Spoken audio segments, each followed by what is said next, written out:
Nuclear chemistry basically the branch of the chemistry in which the nucleus of the elements are studied. Basically atom का पूरा, आप अगर कहो कि हम लोग बाकी सारी ब्रांचेस जितनी भी पढ़ते हैं उसमें हम लोग इलेक्ट्रॉनिक केमिस्ट्री मोस्टली पढ़ी जाती है। एटम का स्ट्रक्चर, एटम का कोई भी अगर चीज हो हम लोग क्या करते हैं कि वो मोस्टली जो है। अच्छा, न्यूक्लियर केमिस्ट्री में क्या था कि हम लोग कह रहे हैं कि मैंने कहा कि एटम के मोस्टली जो आउटर मोस्ट शेल में इलेक्ट्रॉन होते हैं, आप फिलहाल या अभी तक जो भी स्टडी करते होगे इनऑर्गेनिक में, ऑर्गेनिक में या एक्सेट्रा जहाँ पे भी की होगी, और इवन मैंने भी जो पीछे वाला मॉड्यूल पढ़ाया है हम लोग इलेक्ट्रॉनिक रिएक्शन की बात करते हैं। बट आज हम लोग जो न्यूक्लियर केमिस्ट्री की बात करेंगे इसमें हम न्यूक्लियस के अंदर मौजूद प्रोटॉन, न्यूट्रॉन और बहुत से पार्टिकल जो न्यूक्लियस के अंदर मौजूद होते हैं उनकी बात करेंगे। ठीक है, तो nuclear chemistry is basically branch of chemistry in which we deal with the study of the particle within the nucleus. Nucleus के अंदर मौजूद पार्टिकल, वो एनर्जी कंटेंट भी हो सकता है, वो मैस डिफेक्ट भी हो सकता है, वो उसकी कंपोजिशन भी हो सकती है कि कौन सा न्यूक्लियस किस तरह से मिलकर बना हुआ है, वो उसकी प्रॉपर्टीज भी हो सकती हैं कि प्रोटॉन के निकलने से या एंटर होने से, मोस्टली प्रोटॉन निकलता नहीं है, डिसोसिएशन होने से, या उसके जो रिएक्शन है, जो सारी चीजें हैं वो सारी की सारी हम न्यूक्लियर केमिस्ट्री में इंशाल्लाह कवर अप करने की कोशिश करेंगे। इसके अलावा हम लोग देखेंगे कि न्यूक्लियर केमिस्ट्री में कन्वर्जन होती है, ट्रांसम्यूटेशन होती है, न्यूक्लियस एक न्यूक्लियस से दूसरे न्यूक्लियस में कन्वर्ट हो सकता है, और डिफरेंट किस्म की न्यू स्पीशीज भी फाउंड हो सकती हैं। इसके अलावा रेडियो एक्टिविटी, ये बेसिकली लेआउट है, ये बेसिकली टेबल ऑफ कंटेंट है पहली स्लाइड में। रेडियो एक्टिविटी पढ़ेंगे, फिशन रिएक्शन पढ़ेंगे, फ्यूजन रिएक्शन पढ़ेंगे, एटॉमिक बॉम्ब, और इसके अलावा हाइड्रोजन बॉम्ब होगा, एप्लीकेशन होगी, हैजर्डस इफेक्ट ऑफ द जो न्यूक्लियस रेडिएशन है, न्यूक्लियर रेडिएशन जिनको कहा जाता है, रेडियो एक्टिविटी और इनके यूनिट्स और इनके लॉज वगैरह इस पूरे चैप्टर में कवर किए जाएंगे इंशाल्लाह। तो पहले चैट में देख लें। ठीक है, वो आप, हाँ जी, वो मुझसे, ठीक है जी, नोट साथ साथ ही होगा। लेकिन ये जो इलेक्ट्रोलाइट इफेक्ट वाला है ना, वो आप मुझसे बाद में पूछ लीजिएगा, चाहे चैट में व्हाट्सएप पे पूछ लीजिएगा। अब तो बैकग्राउंड नॉइस नहीं ना आ रहा, वो किसी बच्चे का ना माइक ऑन था, इस वजह से किसी वो आ रहा था। तो ठीक है, नहीं आ रहा। मैं अब नेक्स्ट स्लाइड पे चलती हूँ। अच्छा जी, सबसे पहले तो difference between the chemical reaction और न्यूक्लियर रिएक्शन मैंने इस स्लाइड में डाला है। इस स्लाइड में डालने का मकसद ये था कि कुछ बच्चे क्या करते हैं, यहाँ पे एक छोटी सी गलती करते हैं कि वो आपसे पूछ लेते हैं कि न्यूक्लियर रिएक्शन इन्वॉल्व। इन्वॉल्व का मतलब ये होता है कि आप न्यूक्लियस के अंदर जितने भी रिएक्शन पढ़ोगे वो केमिकल रिएक्शन से थोड़े चेंज होंगे, उनके दरमियान और न्यूक्लियर रिएक्शन में फर्क होता है। लेकिन कुछ बच्चे जो है ना न्यूक्लियर रिएक्शन को इसके साथ मिक्सअप कर देते हैं, तो दो चार पॉइंट जो बेसिक पॉइंट थे उनको क्लियर करना बहुत जरूरी था।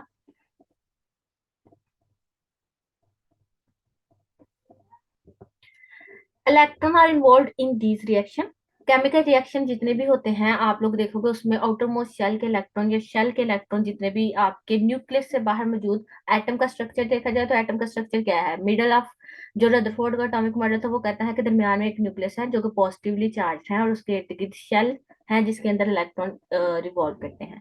बोहर का जो अगर वेल डिफाइन कर दिया जाए तो बोहर ने इसको वेल डिफाइन किया था, उसने तो सिर्फ न्यूक्लियस की बात की थी, उसने इलेक्ट्रॉन के शेल की बात नहीं की थी। उसने तो, आपने कहा था कि सोलर सिस्टम के लिहाज से उसने अपने एटम का स्ट्रक्चर दिया था। हाँ, अब बोहर की बात की जाए तो कहता है कि मिडल में न्यूक्लियस होता है और उसके इर्द गिर्द जो है 3D की फॉर्म में जो इलेक्ट्रॉन है वो रिवॉल्व कर रहे होते हैं शेल्स के अंदर। ठीक है, वो सब शेल और शेल उसके कम्बिनेशन के अंदर रिवॉल्व कर रहे होते हैं।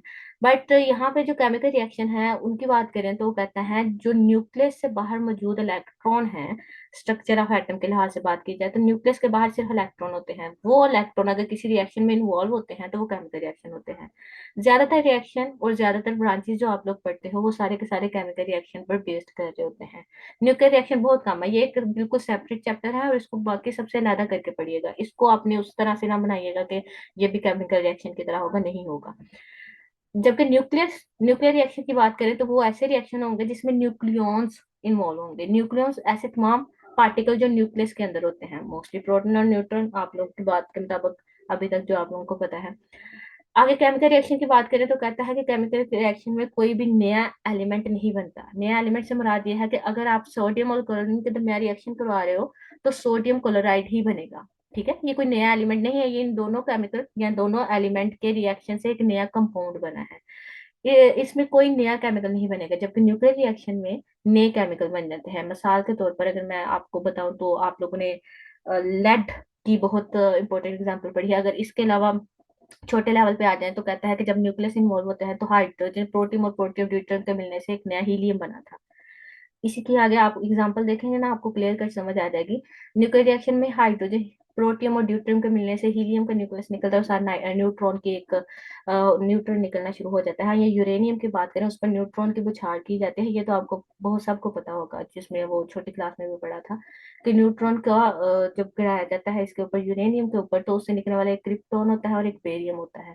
ठीक है, तो इसका मतलब है एक एलिमेंट जो इन्वॉल्व हो रहा है किसी रिएक्शन में, यानी कि न्यूक्लियर रिएक्शन में, तो जब वो रिएक्शन के बाद प्रोडक्ट बनाएगा, वो प्रोडक्ट जो है वो अपने पेरेंट एलिमेंट से चेंज होगा। आप ये भी कह सकते हो कि डाटर एलिमेंट जो होंगे, एक भी हो सकता है, एक से ज्यादा भी हो सकते हैं, वो पेरेंट से हमेशा चेंज होंगे, न्यू होंगे, वो बिल्कुल ही न्यू होंगे। उनका एटॉमिक नंबर चेंज होगा, मास नंबर चेंज होगा, हर चीज चेंज होगी, उसका नाम ही कुछ और होगा। लेकिन अगर पीछे वाले की बात करें, कंपाउंड तो बनेगा लेकिन कंपाउंड के अंदर एलिमेंट वही रहेंगे केमिकल रिएक्शन में। इसके अलावा कहता है केमिकल रिएक्शन से निकलने वाली एनर्जी निकल भी सकती है, एब्सॉर्ब भी हो सकती है, बट वो बहुत छोटे लेवल पे होती है। उसको आप लोग पर मोल के अंदर मेजर करते हो, किलो जूल पर मोल और इस तरह से। लेकिन अगर इसकी न्यूक्लियर रिएक्शन की बात की जाए तो यहाँ से फिशन और फ्यूजन रिएक्शन, ये इतने वास्ट लेवल पे होते हैं, इतने मतलब हाई लेवल पे होते हैं कि इनसे निकलने वाली एनर्जी जो है, आप लोग ट्मेंडस अमाउंट ऑफ एनर्जी जो है रिलीज और अब्सॉर्ब होती है, मोस्टली रिलीज होती है। और इसके जो रिलीज होने वाली एनर्जी है उसको आप लोग प्रोडक्शन ऑफ एनर्जी के लिए, जिसमें आप लोग न्यूक्लियर एनर्जी जो जिसे आप कहते हो उसकी प्रोडक्शन के लिए इस्तेमाल करते हो, जिससे मुख्तलिफ किस्म की ये आप लोगों के जो बिजली पावर हाउसेस है वो रन होते हैं इनसे। ठीक है, the quantities of energy defined पर मोल, ये बात मैंने पहले बता दी, और ये जो है पर पार्टिकल के लिहाज से बताई जाती है। पर मोल और पर पार्टिकल में फर्क ये है कि वहां पे इलेक्ट्रॉन इन्वॉल्व होते हैं, और पर मोल मतलब पूरे नंबर ऑफ पार्टिकल या ग्राम की बात की जाती है, लेकिन यहाँ पे पर पार्टिकल की बात की जाती है। इसकी आम मिसाल दूं तो आप लोगों ने छोटे होते या फर्स्ट ईयर या सेकंड ईयर की बुक में आई थिंक मौजूद होगा, उसमें आपने पढ़ा होगा कि जब हीलियम लिथियम का एक पार्टिकल न्यूट्रॉन के साथ मिलता है तो उसके अंदर से 3.6 मेगा इलेक्ट्रॉन वोल्ट एनर्जी निकलती है। वो पर पार्टिकल के लिहाज से बात करेंगे, पर पार्टिकल यानी अल्फा निकला है, गामा निकला है या बीटा निकला है, जो भी रेडिएशन निकलेगी उसमें न्यूक्लियस इन्वॉल्व होगा। तो न्यूक्लियस से निकलने वाली एनर्जी को पर पार्टिकल के लिहाज से डिफाइन किया जाता है, जबकि केमिकल रिएक्शन वाली को पर मोल के लिहाज से डिफाइन किया जाता है। इसके नीचे लास्ट वाली जो एग्जांपल के जो लास्ट फर्क है वो है रेट ऑफ दिस रिएक्शन। ये एज इट इज पॉइंट इसी तरह से बीपीएससी के एक एमसीक्यू में आया था कि केमिकल रिएक्शन का जो रेट है वो डिपेंड करता है एक्सटर्नल फैक्टर पर, टेम्परेचर पे भी डिपेंड करेगा, प्रेशर पे भी डिपेंड करेगा, वॉल्यूम इंक्रीज हो रहा है डिक्रीज हो रहा है, कंसंट्रेशन प्रोडक्ट की या रिएक्टेंट की इंक्रीज हो रही है या डिक्रीज हो रही है, ये सब फैक्टर्स पे डिपेंड करता है केमिकल रिएक्शन की बात करेंगे। लेकिन अगर न्यूक्लियर रिएक्शन की बात की जाए तो ये किसी भी एक्सटर्नल फैक्टर पे डिपेंड नहीं करता, टेम्परेचर है या नहीं है, कुछ भी हो, न्यूक्लियर रिएक्शन ने किसी चीज पे डिपेंड नहीं करना। अगर आपका कोई एटम न्यूक्लियस के लिहाज से अनस्टेबल है तो वो न्यूक्लियर रिएक्शन शो करेगा ही करेगा। वो नहीं देखेगा कि उसके बाहर अगर टेम्परेचर कंडीशन उसके मैचेबल हुई है या नहीं, क्या उसकी जो फेवरेबल है या नहीं, प्रेशर जो है वो फेवरेबल है या नहीं। एक्सटर्नल फैक्टर पे डिपेंड नहीं करता न्यूक्लियर रिएक्शन, जबकि केमिकल रिएक्शन जो है एक्सटर्नल फैक्टर पे डिपेंड करता है, ये बहुत ज्यादा डिपेंड करता है। आप हर लिहाज से देख ले, कंसंट्रेशन पे डिपेंड करता है, टेम्परेचर पे डिपेंड करता है, प्रेशर पे, वो ली शैट्री प्रिंसिपल जो आपने पूरा पढ़ा था वो सारे के सारे फैक्टर्स को इन्वॉल्व करता है। बट वो केमिकल रिएक्शंस है, न्यूक्लियर रिएक्शंस नहीं है। न्यूक्लियर रिएक्शन इन सब फैक्टर से इंडिपेंडेंट होता है। ठीक है, अगले पे चलते हैं, अगली स्लाइड पे देखते हैं। हाँ, यहाँ पे न्यूक्लियर टर्मिनोलॉजीज है, ये बड़ी इंपॉर्टेंट है, ये जरा ध्यान से बच्चे, ध्यान से जरा इसको देख लीजिएगा, आपको याद जल्दी हो जाएंगी। है छोटी सी चीजें, क्योंकि ये बहुत छोटी छोटी चीजें हैं, लेकिन यहाँ जब हम लोग बैठते हैं तो वो उस वक्त ये जहन में नहीं आ रही होती, तो इसको सिर्फ आप लोग सेम और डिफरेंस ये याद कर लीजिएगा, बाकी चीजें याद रखने की जरूरत नहीं है। न्यूक्लियॉन्स बेसिकली न्यूक्लियस के अंदर मौजूद जितने भी पार्टिकल्स हैं उनको कहा जाता है न्यूक्लियॉन्स। कौन कौन सी चीजें होती हैं, मोस्टली जो मेजर पार्टिकल है जिनको आप लोग फंडामेंटल पार्टिकल्स कहते हो वो है प्रोटॉन और न्यूट्रॉन। इलेक्ट्रॉन तो शेल्स में होते हैं ना, वो न्यूक्लियस से बाहर होते हैं। प्रोटॉन और न्यूट्रॉन जो है मेजर कंपोनेंट्स हैं, या इनको आप फंडामेंटल पार्टिकल भी कह सकते हो। इसके अलावा मिजॉन्स होते हैं, न्यूट्रिनो होते हैं, एंटी न्यूट्रिनो होते हैं, उनकी जरूरत नहीं है। अभी फिलहाल के लिए प्रोटॉन और न्यूट्रॉन ही इनफ है। इन दोनों पार्टिकल का कह रहा है कि मैस तकरीबन इक्वल है, ये बात आप लोगों ने पढ़ी है। सिर्फ चार्ज में सेपरेशन ये होती है कि चार्ज प्रोटॉन जो है वो पॉजिटिवली चार्ज होते हैं, न्यूट्रॉन पर कोई चार्ज नहीं होता। प्रोटॉन पे पॉजिटिव चार्ज होने की वजह से वो कहता है कि पूरे न्यूक्लियस के ऊपर पॉजिटिव चार्ज होता है, अदरवाइज तो न्यूक्लियस के अंदर दो चीजें हैं, मेजरली एक है प्रोटॉन न्यूट्रॉन, न्यूट्रॉन पे जीरो चार्ज, प्रोटॉन पे पॉजिटिव चार्ज, तो दोनों के मिलने से पॉजिटिव चार्ज आता है आपके न्यूक्लियस में। जबकि इलेक्ट्रॉन जो नेगेटिवली चार्ज होते हैं वो इर्द गिर्द शेल के अंदर रिवॉल्व कर रहे होते हैं इस पॉजिटिव चार्ज को बैलेंस आउट करने के लिए। न्यूक्लियाइड वो वाली एटॉमिक स्पीशीज, ठीक है, मिसाल के तौर पर मैं अगर आपसे बात कर रही हूँ कार्बन, कार्बन की बात करती हूँ तो आप लोग कहो कि मैंने कार्बन का न्यूक्लियस स्टडी करना है, तो इसका मतलब न्यूक्लियाइड कौन है, कार्बन। वो एटॉमिक स्पीशीज जिसका न्यूक्लियस आप स्टडी करने लगे हो किसी भी करेक्टरिस्टिक को डिफाइन करने के लिए, वो उसके न्यूक्लियाइड कहा जाता है, ठीक है। तो लिखा हुआ है नए atomic species characterized by the constituents of the nucleus. या आप इसको ये कह सकते हो कि वो एटम जिसको आप स्टडी करने लगे हो या जिसके न्यूक्लियस को स्टडी करने लगे हो डिफरेंट प्रॉपर्टीज को करेक्टराइज करने के लिए, उसको न्यूक्लियाइड्स कहा जाता है, ठीक है। तो कोई भी स्पीशीज जिसके अंदर प्रोटॉन होंगे और न्यूट्रॉन होंगे उनको न्यूक्लियाइड कहेंगे। जिनको स्टडी करने के लिए आप लोगों ने उस एटम के ऊपर काम करना शुरू किया होता है उसे न्यूक्लियाइड कहा जाता है। इसका मतलब है कि जितने भी आपके पीरियोडिक टेबल में मौजूद है उसके अंदर न्यूट्रॉन नहीं होगा तो प्रोटॉन तो जरूर होगा। सिर्फ हाइड्रोजन ही सबसे छोटा है जिसके अंदर न्यूट्रॉन नहीं होता, बाकी सबके अंदर न्यूट्रॉन होते हैं। और जितने भी एलिमेंट अभी तक पीरियोडिक टेबल में मौजूद है और प्रोटॉन तो होंगे ही होंगे। क्योंकि प्रोटॉन के अगर एटॉमिक नंबर की डेफिनेशन अगर आपको रिवाइज कराई जाए तो वो ये थी कि number of electron is called as the atomic number of that species.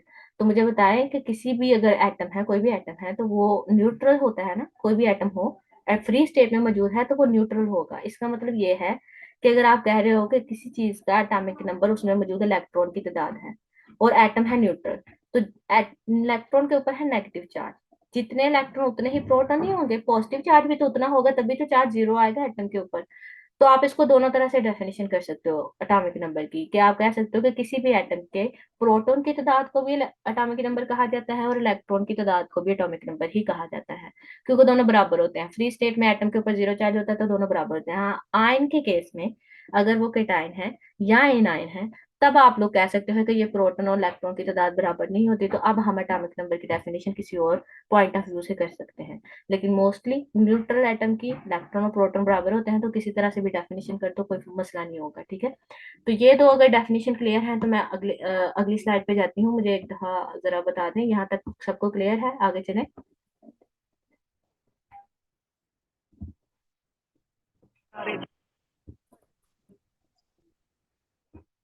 ठीक है, आगे चलते हैं। यस क्लियर, ठीक है।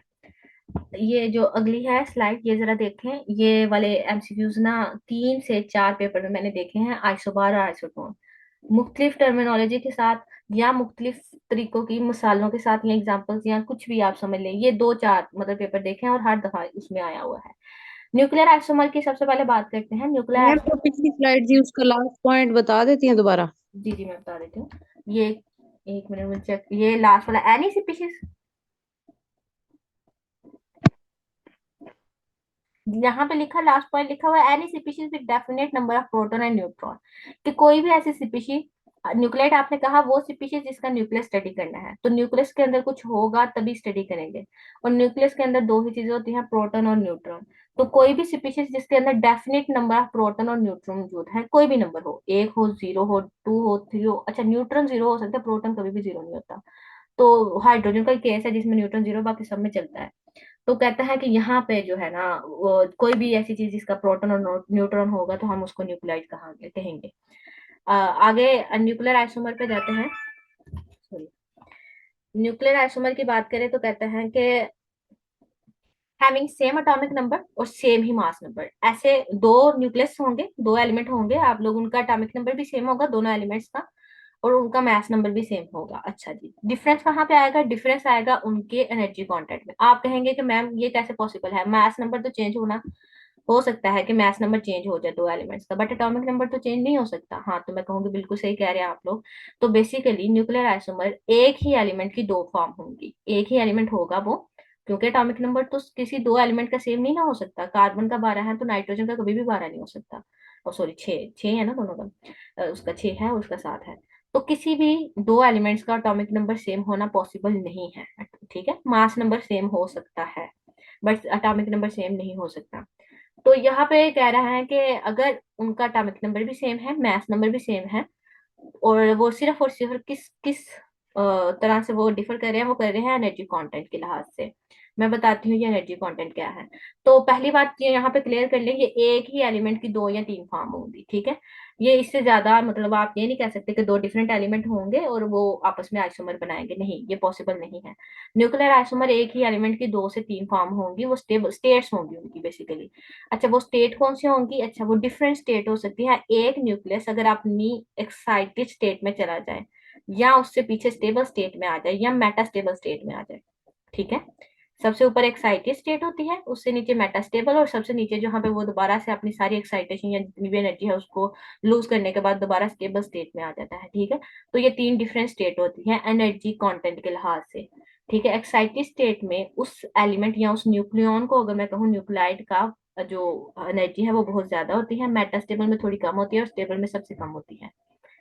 तो बेसिकली एक एलिमेंट जब तीन डिफरेंट स्टेजेस पे प्रेजेंट होगा, यानी कि एक्साइटेड स्टेट, मेटास्टेबल स्टेट और स्टेबल स्टेट, इन तीन डिफरेंट स्टेज पे प्रेजेंट होगा उसका न्यूक्लियस, तो उसको कहा क्या जाएगा? वो न्यूक्लियर आइसोमर शो कर रहा है। मिसाल मैंने दी है, वो आपके सामने एंटीमनी लिखा हुआ है। इसका 124 का कहता है ये बेसिकली ना डिफरेंट, एक इसकी जो स्टेबल स्टेट है वो 6 मिनट तक वो वहां पे रह सकता है, वो है मेटास्टेबल स्टेट 1। इसकी दो मेटास्टेबल स्टेट है। फिर जब एक्साइटेड से पूरा डी एक्साइट होकर स्टेबल हो जाता है, तो वहां पे तो वो पूरे 60 डेज तक रह सकता है, वो उसकी हाफ लाइफ है। 60 डेज तक रह सकता है। इसके अलावा वो कहता है कि पहली मेटास्टेबल स्टेट और दूसरी मेटास्टेबल स्टेट के अंदर वो रहता है 21 मिनट के लिए, और एक में रहता है 6 मिनट के लिए।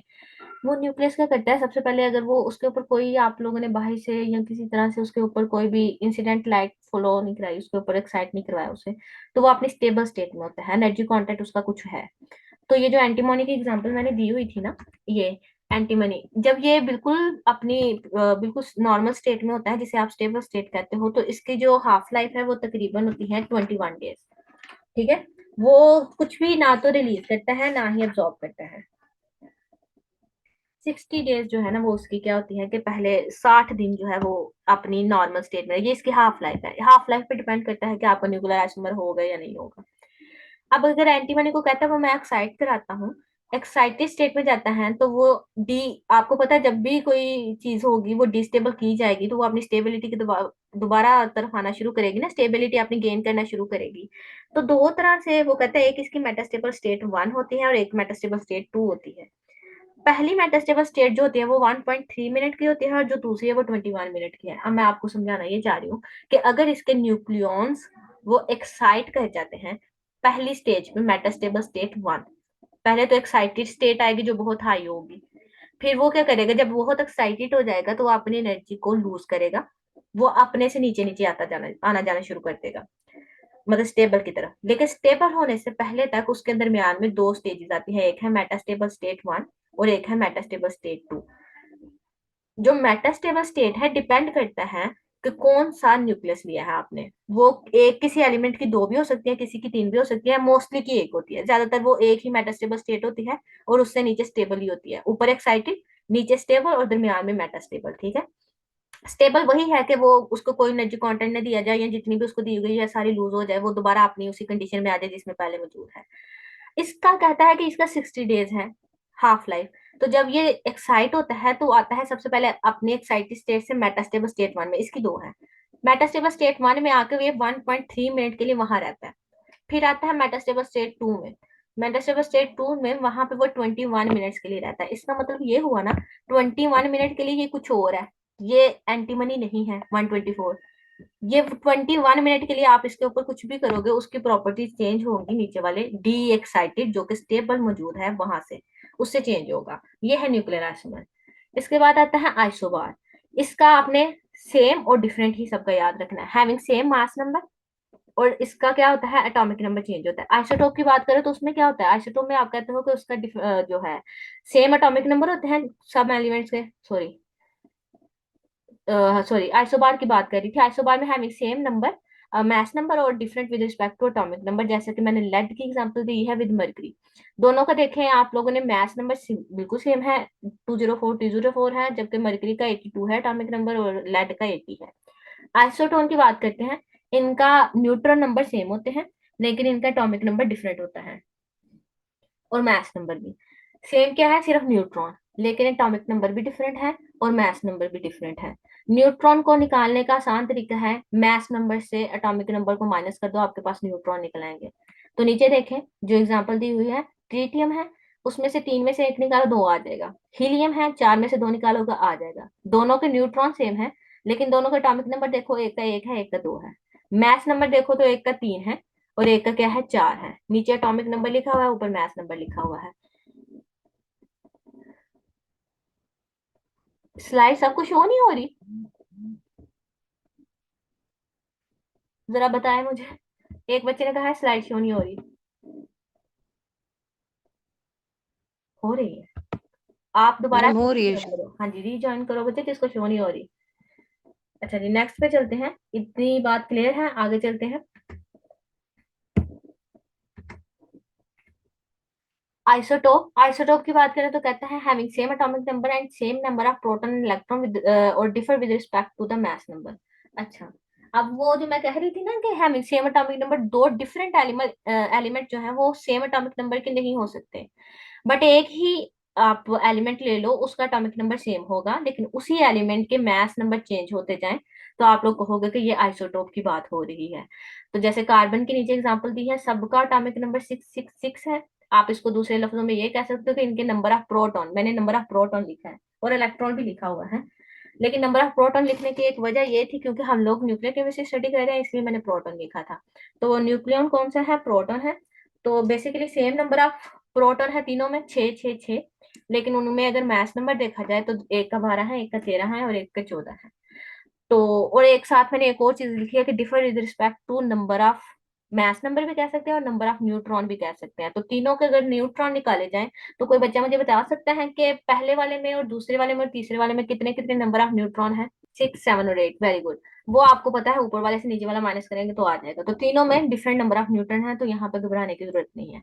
नेक्स्ट है आइसोइलेक्ट्रॉनिक।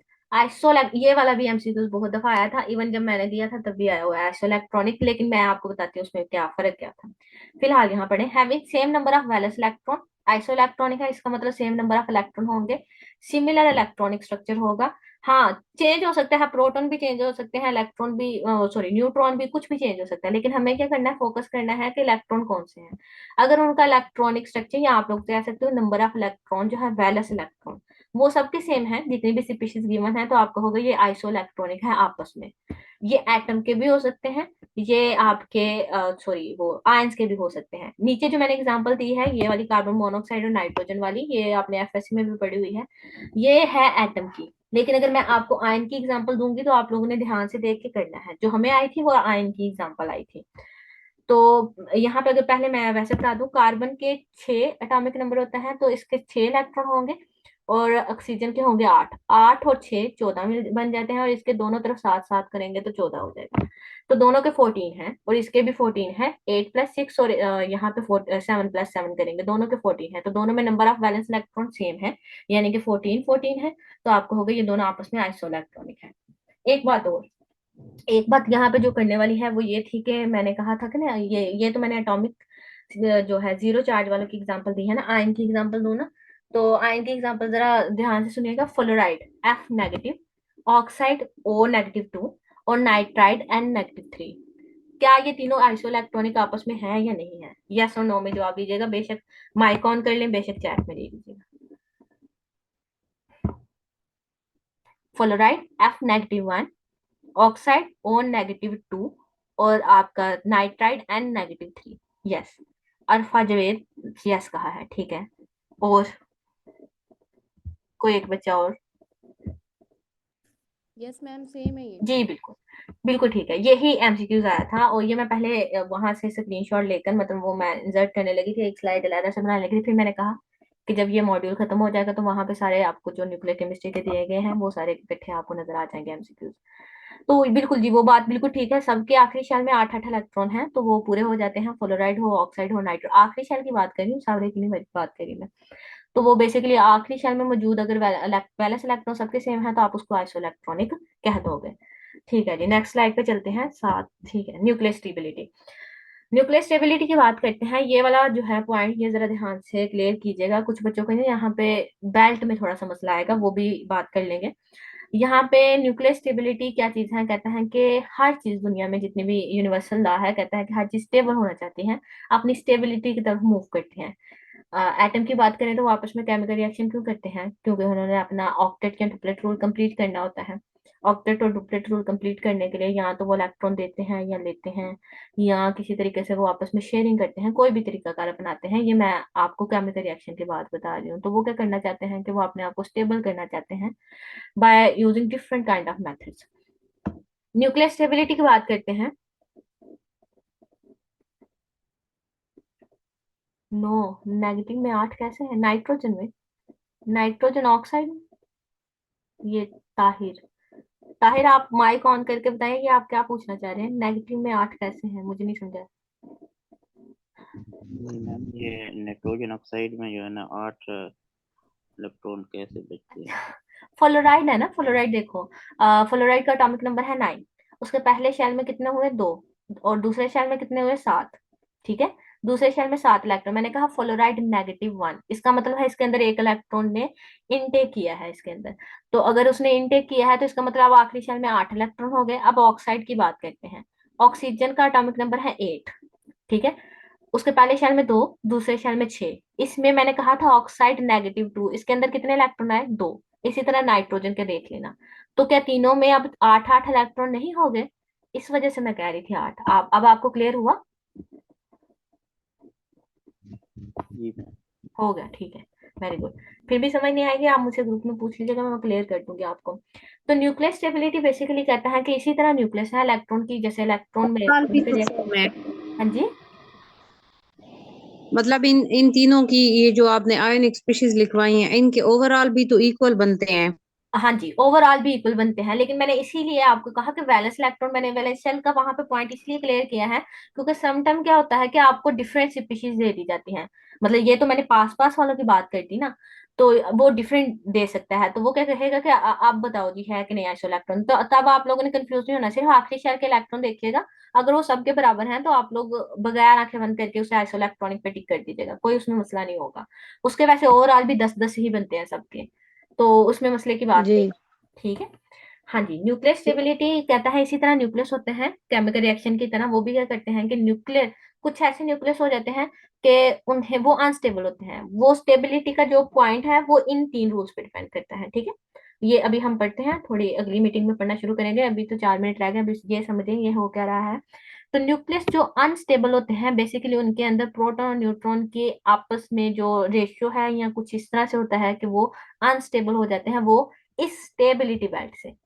ये जो स्टेबिलिटी बेल्ट है, यहाँ पे ये स्टेबिलिटी, ये है ब्लू जो लाइन आपको नजर आ रही है ना, इसे कहते हैं स्टेबिलिटी बेल्ट। इससे कहते हैं कि इसके अंदर जितने भी लाई करेंगे वो स्टेबल होंगे न्यूक्लियस, और इससे ऊपर वाले भी और नीचे वाले भी वो भी अनस्टेबल होंगे। तो होता क्या है, नीचे लिखा हुआ है नंबर ऑफ न्यूट्रॉन, नीचे इस ग्राफ के नीचे, और इधर लिखा हुआ है नंबर ऑफ प्रोटॉन। तो ये उस बना पे बनाया गया है, आगे आपको क्लियर हो जाएगा जब आपको क्लियरली इसके ऊपर आपके एलिमेंट रखे जाएंगे ना स्टेबिलिटी बेल्ट के, तो आपको पता चल जाएगा। कहता है कुछ तो इसी लाइन के साथ साथ मूव कर रहे होते हैं, लेकिन कुछ क्या हो जाते हैं कि वो इससे ऊपर चले जाते हैं, कुछ नीचे चले जाते हैं। तो ऐसे तमाम एलिमेंट जो इस ब्लू बेल्ट से, जिसे स्टेबिलिटी बेल्ट भी कहा जाता है, उससे क्रॉस कर जाते हैं, चाहे ऊपर की तरफ चाहे नीचे की तरफ, वो अनस्टेबल हो जाते हैं। वो क्यों अनस्टेबल होते हैं, वो इन तीन रूल्स को फॉलो नहीं कर पाते। तो इन 3 रूल्स को फॉलो करेंगे तो वो स्टेबल होंगे, अगर नहीं करेंगे तो वो स्टेबल नहीं होंगे। तो यहाँ पे लिखा है those nuclei are considered as the stable in which the nucleon do not undergo any change. Basically क्या होता है कि ऐसे तमाम एलिमेंट्स जिनके न्यूक्लियस परमानेंटली स्टेबल हो, उनके न्यूक्लियॉन्स, प्रोटॉन और न्यूट्रॉन की बात कर रही हूँ, वो परमानेंटली स्टेबल रहे, चेंज ना हो वक्त गुजरने के साथ साथ, तो वो स्टेबल न्यूक्लियस कहलाते हैं। लेकिन ऐसे तमाम एलिमेंट्स जिनके न्यूक्लियॉन्स यानी कि प्रोटॉन और न्यूट्रॉन वक्त गुजरने के साथ साथ चेंज होते जाएं और वो किसी और एलिमेंट में कन्वर्ट हो जाएं, उसको आप लोग न्यूक्लियर अनस्टेबल न्यूक्लियस कहते हो। अच्छा जी, अब यह कहेंगे कि अनस्टेबल न्यूक्लियस होते क्यों हैं, वो आगे हम रीजन पढ़ लेंगे, लेकिन उसके लिए कहता है कि जो स्टेबल न्यूक्लियस है वो आर्टिफिशियली स्टेबल न्यूक्लियस तो करेंगे ही नहीं ना, कन्वर्ट नहीं होंगे। लेकिन जो अनस्टेबल है वो आर्टिफिशियली भी आप लोग खुद भी करवा सकते हो, उसको अनस्टेबल बनवा सकते हो, और कुछ नेचुरली भी क्या होते हैं कि अनस्टेबल होते हैं। जो नेचुरली अनस्टेबल है वो तो खुद ब खुद रेडिएशन रिलीज करेंगे। और कुछ क्या करते हो, कुछ आप लोग अपनी मर्जी से उनको बनवाते हो, पहले उनको अनस्टेबल करते हो, फिर वो रेडिएशन निकालते हैं और स्टेबल हो जाते हैं। तो न्यूक्लियस स्टेबल होने के लिए अपने अंदर से रेडिएशन निकालता है ताकि वो स्टेबिलिटी की तरफ जाए। अनस्टेबल से निकालेगा। वो अनस्टेबल कौन कौन से होंगे अगर वो ये 3 रूल फॉलो नहीं करेंगे? अच्छा जी, पहला है मैजिक नंबर। तो मैजिक नंबर की बात करते हैं, ये लास्ट वाला है, इसके बाद वो दूसरी मीटिंग स्टार्ट होगी। अगर आपके न्यूक्लियाइड में, जो न्यूक्लियाइड वो स्पीशीज जिसका न्यूक्लियर स्टडी कर रहे हैं, उसमें प्रोटॉन और न्यूट्रॉन के नंबर ये हो, तो ये रूल है। ठीक है, इसमें कोई भी आप लोगों ने अपने पास से कोई क्वांटिटी ऐड नहीं करनी। उसके प्रोटॉन और न्यूट्रॉन, उनका नंबर अगर 2, 8, 20, 28, 50, 82, 126, 82 और 126, इनमें से कोई होगा तो वो क्या होगा, वो बहुत स्टेबल होंगे। अगर तो प्रोटॉन इनमें से होंगे, प्रोटॉन का नंबर यानी 2 प्रोटॉन है, 8 प्रोटॉन है, 20 प्रोटॉन है, तो वो स्टेबल है। अगर प्रोटॉन और प्लस न्यूट्रॉन दोनों ही इन्हीं नंबर्स को फॉलो कर रहे हैं तो वो बहुत ज्यादा स्टेबल है। अगर इनमें नहीं है, प्रोटॉन और न्यूट्रॉन इन नंबर्स में नहीं है, तो वो अनस्टेबल होंगे या लेस स्टेबल होंगे कंपैरेटिवली। और लेस स्टेबल होंगे तो वो रेडिएशन रिलीज करके क्या करेंगे, वो अपने आप को कंपेयर करना मैंने कहा कि प्रोटॉन और न्यूट्रॉन ऐसे तमाम एलिमेंट्स जिनके न्यूक्लियस के अंदर प्रोटॉन या न्यूट्रॉन की तादाद मैजिक नंबर को फॉलो करे। मैजिक नंबर कौन से हैं? 2, 8, 20, 28, 50, 82, 126, तो वो स्टेबल होंगे। अगर दोनों ही मतलब प्रोटॉन की तादाद भी मैजिक नंबर के अकॉर्डिंग हो और न्यूट्रॉन की तादाद भी मैजिक नंबर के अकॉर्डिंग हो तो वो बहुत ज्यादा स्टेबल होंगे।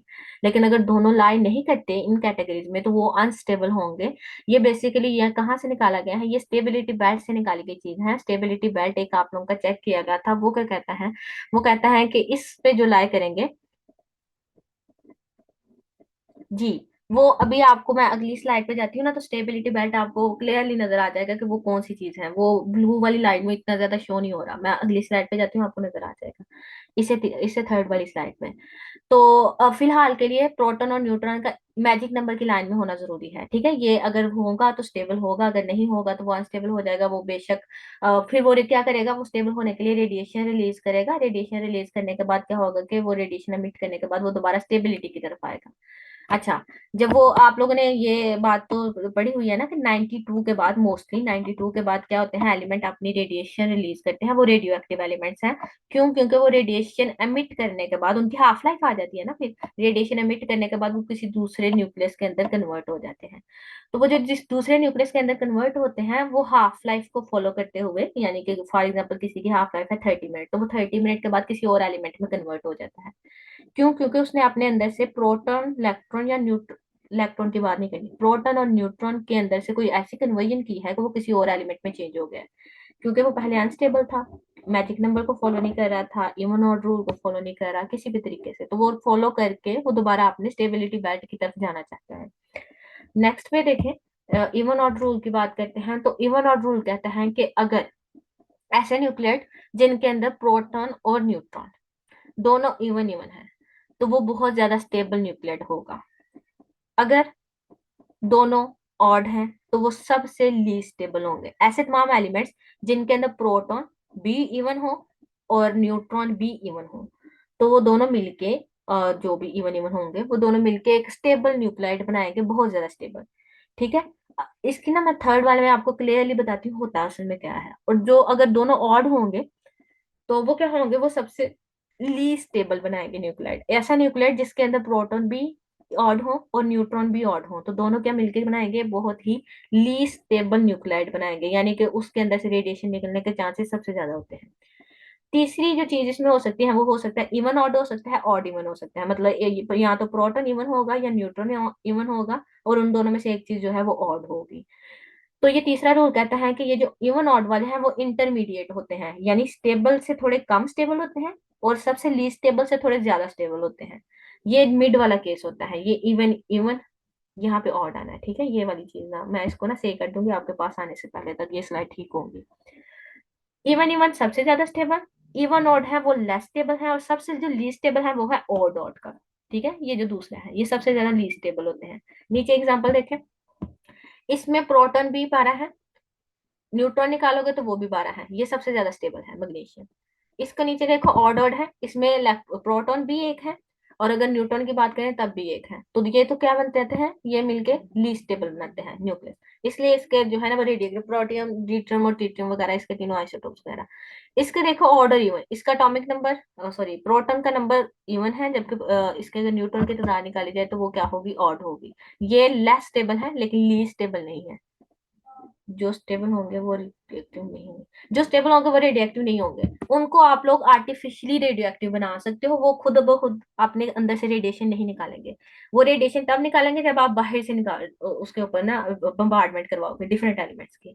ठीक है, यहाँ पे जो एग्जांपल मैंने 157 और ये लिखा हुआ ना, ये देखो, ये इसकी और इसकी बात कर रहा है, कह रहा है इवन और इवन जिनके प्रोटॉन और न्यूट्रॉन दोनों इवन है, वो 157 एलिमेंट्स है। एलिमेंट तो आपको हो गया था 118, 157 में हमने क्यों लिख दिए, तो 157 पिछले हैं, ये 165 हो चुके हैं। तो मैं अब आप हर एक एलिमेंट के तीन तीन आइसोटोप, किसी के चार हैं, किसी का सिंगल भी है।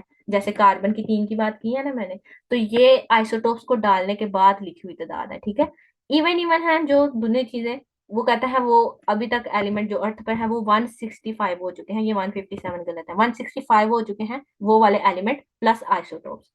इवन ऑड या ऑड इवन वाले 153 है और 150 है, यानी दोनों को मिला के 110 या 105 का तकरीबन मौजूद है। जो ऑड ऑड वाले हैं, टोटल ही पूरे एलिमेंट्स में, पूरे पीरियोडिक टेबल में मौजूद जो आइसोटोप है वो सिर्फ और सिर्फ 5 है। हाँ जी, ये मैंने लिखा है कि मैंने अभी आपसे बात की कि ये इवन ऑड आना था। ठीक है, ये मैंने कहा जब स्लाइड आपको मिलेगी ये ठीक हो जाएगा, ये इवन ऑड है, ये इवन इवन है, ये ऑड ऑड है, ये इवन ऑड होना था, यहाँ पे मेरी गलती है। ठीक है, ये इवन ऑड मैं लिख दूंगी इसको, आपके पास आने से पहले ये स्लाइड ठीक हो जाएगी। मैं इसको हाईलाइट कर लूंगी कि ये मेरा यहाँ पे गलती है। लास्ट जो है ये बड़ा, हाँ जी, फर्क नहीं है, इवन इवन वाला सबसे ज्यादा, आवाज कट हो रही थी तब। ठीक है, इवन इवन वाला सबसे ज्यादा स्टेबल है। इवन ऑड वाला या ऑड इवन वाला, ये रूल है, ये दूसरा और तीसरा रूल है। ये लास्ट वाला जो रूल है ना, ये इनकी बात है कि इनमें से एक प्रोटॉन या न्यूट्रॉन इवन होगा और न्यूट्रॉन और प्रोटॉन में से एक ऑड होगा। ये वाला रूल है। ये जो है ये स्टेबल से थोड़े कम स्टेबल होते हैं, लेकिन स्टेबल होते हैं। मतलब इनमें से आप लोग क्या कर सकते हो, इनके ऊपर बम्बार्डमेंट करा के आप लोग इनको अनस्टेबल बना सकते हो। इनको बनाना थोड़ा मुश्किल होता है, इनको आर्टिफिशियली बनाना कि वो आपने आर्टिफिशियली क्या करें कि रेडियो एक्टिव बन जाए, वो मुश्किल होता है। इनको बनाना थोड़ा आसान है, ये तो खुद ब खुद रेडिएशन रिलीज करेंगे। ठीक है, इनमें से भी कुछ होंगे जो नेचुरली रेडिएशन रिलीज कर रहे होंगे, और ये तो खुद ब खुद करेंगे, ये तो कंपल्सरी है, ये खुद ब खुद रेडिएशन निकाल रहे होंगे। ये रहा, अब आप देखें स्टेबिलिटी रीजन आपको अब क्लियर नजर आएगा। वो जिसको अब मैं बेल्ट कह रही थी ना, स्टेबिलिटी बेल्ट, ये वो स्टेबिलिटी बेल्ट है। तो यहाँ पे रीजन आपको अब क्लियर नजर आएगा। शुरू शुरू में कहता है कि जो एलिमेंट के पीरियोडिक टेबल शुरू करें तो एटॉमिक नंबर जिनका 1 है, 2 है, 3 है, 4 है, वहां पे क्या होता है, न्यूट्रॉन और प्रोटॉन की रेशियो तकरीबन एक होती है। जैसे हाइड्रोजन की बात करें तो ये जो नीचे वाली लाइन है ना, ये वाली लाइन, ये सीधी लाइन, ये न्यूट्रॉन और प्रोटॉन की रेशियो 1 के बराबर है, यानी जिनका नियरली 1 के इक्वल हो जाते हैं, न्यूट्रॉन और प्रोटॉन बराबर होते हैं, जिनमें दोनों बराबर होंगे तभी रेशियो एक होगी ना। ये जो रीजन है जो इससे ऊपर है, इस लाइन से ऊपर वाला जितना भी रीजन है, स्टेबिलिटी को भी छोड़ दें, ये रीजन जो है ये बता रहा है कि न्यूट्रॉन और प्रोटॉन की रेशियो ग्रेटर देन 1 है। यानी यहाँ पे नंबर ऑफ न्यूट्रॉन ज्यादा होंगे इस रीजन में और नंबर ऑफ प्रोटॉन कम होंगे। नीचे वाले रीजन में नंबर ऑफ न्यूट्रॉन कम होंगे और नंबर ऑफ प्रोटॉन ज्यादा होंगे। ये स्टेबिलिटी रीजन है। अगर कोई भी न्यूट्रॉन और प्रोटॉन की रेशियो ऐसी हो जो इसके अंदर अंदर आ जाए तो वो न्यूक्लियाइड स्टेबल होगा। अगर इससे ऊपर होगा या नीचे होगा तो वो स्टेबल नहीं होगा। 1 उन्होंने वैसे ही शो करवाया हुआ, इसको करने की जरूरत नहीं थी। स्टेबिलिटी रीजन से ऊपर और नीचे 1 को शो कराने का सिर्फ एक मकसद है कि ये हर दफा स्टेबिलिटी रीजन जो है वो 1 नहीं फॉलो करेगा। जैसे जैसे एटॉमिक नंबर बढ़ता है एलिमेंट का, नंबर ऑफ न्यूट्रॉन बढ़ना शुरू हो जाते हैं, इसलिए थोड़ा सा स्टेबिलिटी बेल्ट ऊपर जाता है। ठीक है, और नंबर ऑफ प्रोटॉन नीचे, नंबर ऑफ प्रोटॉन का मतलब है एटॉमिक नंबर। न्यूट्रॉन के बढ़ने की वजह से स्टेबिलिटी बेल्ट 1 से थोड़ा ऊपर जाता है, लेकिन इतना ऊपर नहीं चला जाता कि अगर इससे भी बाहर चली जाए रेशियो तो वो स्टेबल रहे, वो स्टेबल नहीं रहता फिर इस वजह से। ये था पॉइंट जिसकी वजह से आप लोगों को थोड़ी सी कंफ्यूजन हो रही थी कि यहाँ पे अगर इसके रीजन के अंदर अंदर नंबर ऑफ न्यूट्रॉन और प्रोटॉन की रेशियो बराबर आ जाए, या जिस तरह से भी मर्जी वो रेशियो जो भी आएगी, अगर वो इस रीजन में लाई करेगी तो आप कहोगे कि मेरा न्यूक्लियाइड स्टेबल है। ठीक है, अगर वो नहीं करेगी तो आप कहोगे कि स्टेबल नहीं है। Ratio of neutron to proton also determine the stability of the nuclide. Stability belt is illustrated in chart very, अब वो आपको ब्लू कलर का नजर आ रहा है। It show that the ratio for the stability increase with increase in the atomic number. Ratio increase हुई है ना, यहाँ पे अगर रेशियो इंक्रीज ना होती, 1 ही रहती, तो आपका स्टेबिलिटी बेल्ट ये 1 वाली रेशियो ही फॉलो कर लेता, क्यों ऊपर जाता? ऊपर जाने का मकसद ही ये था कि न्यूट्रॉन की तादाद बढ़ती जाती है, इसलिए वो थोड़ा सा ऊपर हो जाता है। ये स्टेबिलिटी रीजन उन्होंने वेल डिफाइंड फॉर्म में कर दिया हुआ है कि अगर लाई करेगा तो इसमें लाई करे तो स्टेबल है न्यूक्लियड, अगर इससे ऊपर नीचे हो जाएगा तो वो खुद ब खुद को रेडिएशन क्या करेगा, रिलीज करेगा। हाइड्रोजन, हाइड्रोजन प्रोटियम, जैसे हाई प्रोटियम की बात करें तो उसका एटॉमिक नंबर भी 1 और न्यूट्रॉन भी एक ही होता है उसके अंदर। सॉरी ड्यूट्रियम, ड्यूट्रियम की बात करें H1 और ड्यूट्रियम 2, 2 में से 1 निकालोगे तो न्यूट्रॉन भी 1 है और उसका एटॉमिक नंबर यानी प्रोटॉन की तादाद भी 1 है, तो वो 1/1 की बस सिर्फ वो फॉलो करता है, इसके अलावा बाकी सारे न्यूट्रॉन ऊपर वाले रीजन में जाते हैं, स्टेबिलिटी रीजन के अंदर। लास्ट आगे लिखा हुआ है any nuclear outside this belt, चाहे वो नीचे है चाहे ऊपर है, वो अनस्टेबल है और वो क्या करेगा, रेडिएशन रिलीज करेगा ही करेगा। ये सबसे इंपॉर्टेंट, यहाँ से एमसीक्यूज भी आते हैं बाइंडिंग एनर्जी और मास इफेक्ट में से। मैं पहले आपको इसका कॉन्सेप्ट समझाती हूँ, उसके बाद आपको ना ये चीज बड़ी आसानी से समझ आ जाएगी। न्यूक्लियस के अंदर प्रोटॉन और न्यूट्रॉन को इकट्ठा रखा जाता है, ठीक है, ये आप लोगों ने शुरू से लेकर पढ़ा हुआ है। बाहर इलेक्ट्रॉन होते हैं, अंदर प्रोटॉन और न्यूट्रॉन होते हैं। कहता होता क्या है कि आप कहते हो कि प्रोटॉन के ऊपर पॉजिटिव चार्ज है, तो उसके साथ अगर दूसरा प्रोटॉन होगा तो उस पर भी पॉजिटिव चार्ज होगा। मेरे न्यूक्लियस के अंदर मिसाल के तौर पर 4 प्रोटॉन हैं, तो चारों के ऊपर पॉजिटिव चार्ज हैं, तो क्या पॉजिटिव चार्ज को धकेलेगा नहीं एक दूसरे से, डिफेक्ट मतलब वो आपस में रिपल्शन करेंगे ना, रिपल्शन, अट्रैक्शन तो नहीं शो कर सकते, रिपल्जन ही करेंगे, सेम चार्जेस और like charges are repel each other, तो वो रिपेल करते हैं एक दूसरे से। तो जैसे ही कहता है पॉजिटिव चार्ज यानी सिमिलर चार्ज आपस में रिपेल करते हैं, तो उनको आपस में जोड़ कर रखने के लिए प्रोटॉन को प्रोटॉन के साथ और उसके अंदर न्यूट्रॉन भी होते हैं, इन सब को न्यूक्लियस के अंदर इकट्ठा रखने के लिए जो एनर्जी चाहिए होती है उसे बाइंडिंग एनर्जी कहा जाता है। ठीक है, अच्छा, अभी समझिएगा, फिर एक एग्जांपल से एक्सप्लेन करेंगे, आपको क्लियर कर समझ आ जाएगी। तो ये जो मैंने डेफिनेशन लिखी है ना, the energy required to separate an atomic nucleus completely into its constituents proton and neutron, यानी कि प्रोटॉन और न्यूट्रॉन को न्यूक्लियस में आपने इकट्ठा रखा हुआ है, इन प्रोटॉन को प्रोटॉन से और न्यूट्रॉन से सेपरेट करने के लिए जितनी एनर्जी आप लगाओगे वो उसकी बाइंडिंग एनर्जी होगी, एक तरीका। दूसरा तरीका इसकी डेफिनेशन ये हो सकती है कि जितनी एनर्जी से प्रोटॉन और न्यूट्रॉन आपस में जुड़े हुए पड़े हुए हैं जिस एनर्जी के साथ, उसको भी बाइंडिंग एनर्जी, दोनों एक ही हैं। जिस जिस एनर्जी से वो जुड़े होंगे आप उतनी ही लगाओगे तभी तो वो सेपरेट होंगे। इसको दो तरीके से कर सकते हैं, जैसे बाड एनर्जी है, आप क्या कहते हो कि किसी बाड को तोड़ने के लिए जितनी एनर्जी रिक्वायर होती है आप कहते हो कि वो बाड एनर्जी है। और उसकी दूसरी डेफिनेशन क्या है कि जब दो एलिमेंट आपस में जुड़ते हैं, बाड बनता है, तो निकलने वाली एनर्जी को बॉन्ड एनर्जी कहते हैं। तो दोनों एक ही ना हुई, जितनी उसने निकाली है उतनी ही उस पर लगाओगे तभी तो वो टूटेगा। तो बाइंडिंग एनर्जी भी बिल्कुल इसी तरह से है कि प्रोटॉन और न्यूट्रॉन को इकट्ठा रखने के लिए, प्रोटॉन को बेसिकली तो पॉजिटिव पॉजिटिव को रिपेल करेगा ना, न्यूट्रॉन पे तो जीरो चार्ज है, तो प्रोटॉन और न्यूट्रॉन सब पार्टिकल्स को न्यूक्लियस के अंदर जोड़ कर रखने के लिए जितनी एनर्जी उन्होंने आपस में जोड़ के रखी हुई है उसको बाइंडिंग एनर्जी कहते हैं। या आप दूसरे लफ्जों में कह सकते हो इन सारे प्रोटॉन न्यूट्रॉन को लैदा लैदा करने के लिए जितनी एनर्जी आप इस न्यूक्लियस के ऊपर लगाओगे उस एनर्जी को भी बाइंडिंग एनर्जी कहा जाता है। एक मिनट, किसी बच्चे का कोई क्वेश्चन है? न्यूट्रॉन होंगे तो स्टेबिलिटी, न्यूट्रॉन इंक्रीज होंगे तो स्टेबिलिटी इंक्रीज होगी, स्टेबिलिटी बेल्ट के अकॉर्डिंग, जी बिल्कुल ऐसे ही है। न्यूट्रॉन वो स्टेबिलिटी बेल्ट जो है ना, वो एक रेशियो को डिफाइन करके निकाला गया है, उस डेफिनेशन वो स्टैंडर्ड है, उस बेल्ट के अंदर आना जरूरी है। हर मतलब अगर बहुत ज्यादा न्यूट्रॉन हो जाए तो वो स्टेबिलिटी से भी ऊपर चले जाएं तो फिर तो वो अनस्टेबल हो गया ना न्यूक्लियस, तो वो होना जरूरी है, यानी रीजन के अंदर होना होना जरूरी है, इतना बस काफी हो के वो इस रीजन पे लाई कर जाए तो वो स्टेबल है। अब अगर मैस इफेक्ट की बात करूं बाइंडिंग एनर्जी के बाद, बाइंडिंग एनर्जी अगर आपको सब लोगों को समझ आ गई हो मेरी, तो मैं आपको मैस इफेक्ट भी समझाती हूँ। एक बच्चा कोई बता दे मुझे,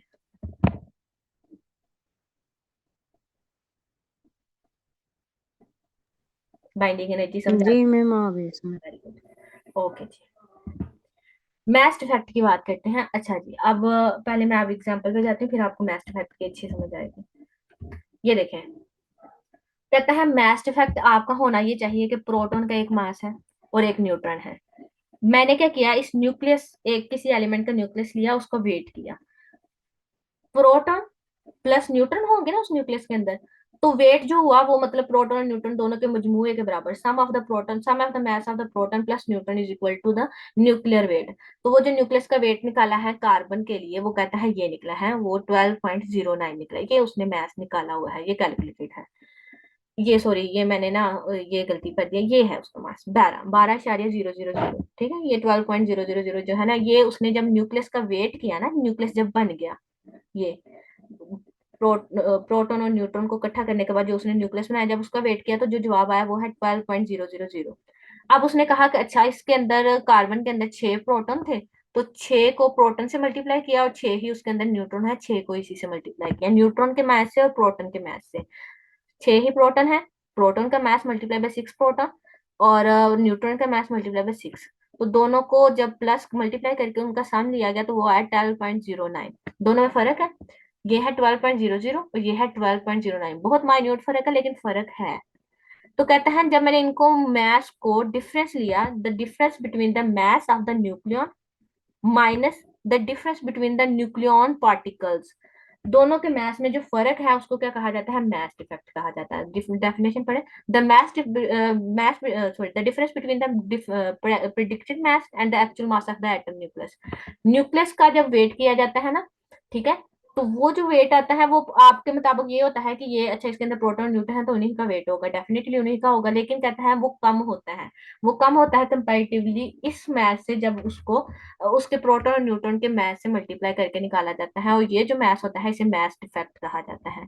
तो यहाँ पे अगर यहाँ पे कार्बन की एग्जांपल दी हुई है, 6 उसके अंदर प्रोटॉन थे, उसको 6 से मल्टीप्लाई किया, न्यूट्रॉन भी 6 थे, उसको भी 6 से मल्टीप्लाई किया।